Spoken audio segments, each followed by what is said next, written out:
to get the second bracket underway. You were superb. What a delightful audience you were for the first bracket, and I know you're going to do exactly the same for this, so I'll give them all the encouragement that they deserve. So we're going to bring out your first performer. Will you please put your hands together and welcome to the stage the delightful Bron and Stephen.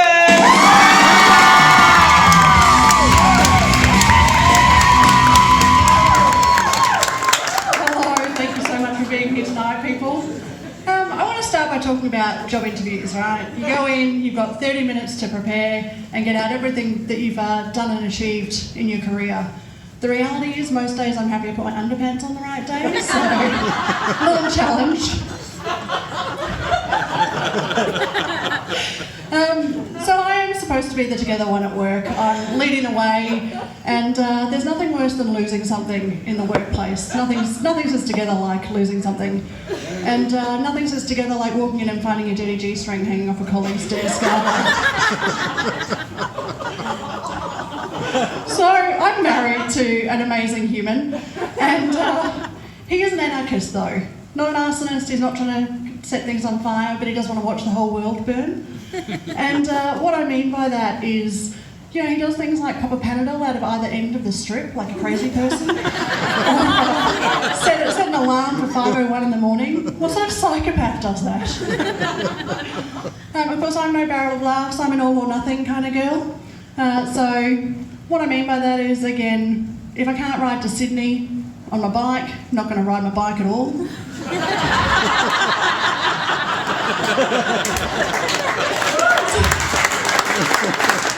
It is the perfect lazy person's excuse to get out of anything. I use it for the laundry a lot.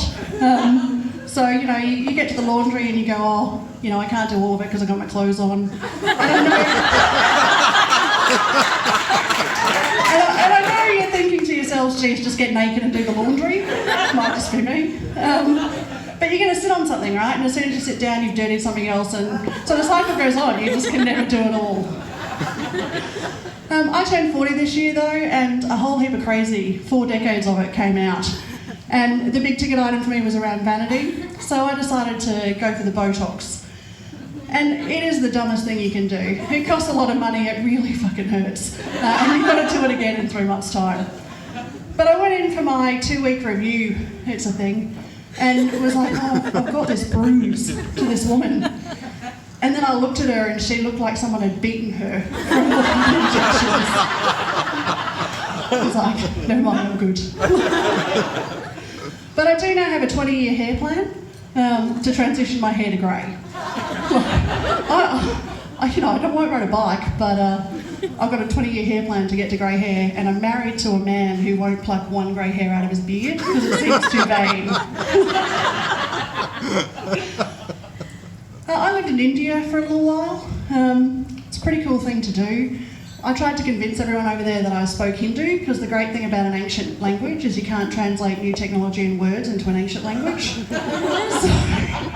So I walked into my house, did the namaste, and then took my housekeeper on a tour to show all the Hindu I knew. So I was like, fan, microwave, oven, tequila, all of the important things were in that tour. But before I went over, we did a pre-departure briefing, and part of that was, being a single woman in India, don't go out at night or you'll get raped and die. Don't talk to strange men or you'll get raped and die. And just be safe or you'll get raped and die. Didn't get raped, didn't die. A little excessive.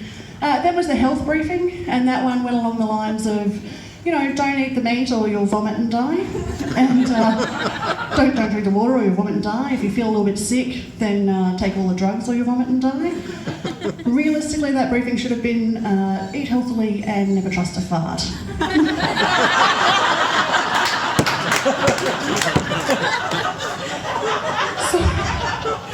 So I have a little toilet paper problem that I'd like to share with you guys tonight. I didn't know that about myself until my husband met my mother and they bonded over my abuse of the dunny roll. I just thought everyone wanted to make sure they had a clean butt and their hand never touched their asshole, but I've taken it to the extreme. And fun fact, I went on holiday recently to the desert. In the desert, toilet paper doesn't biodegrade, so you've got to set it on fire after you take a shit. And there's now this amazing photo of me beside like a knee-high bonfire.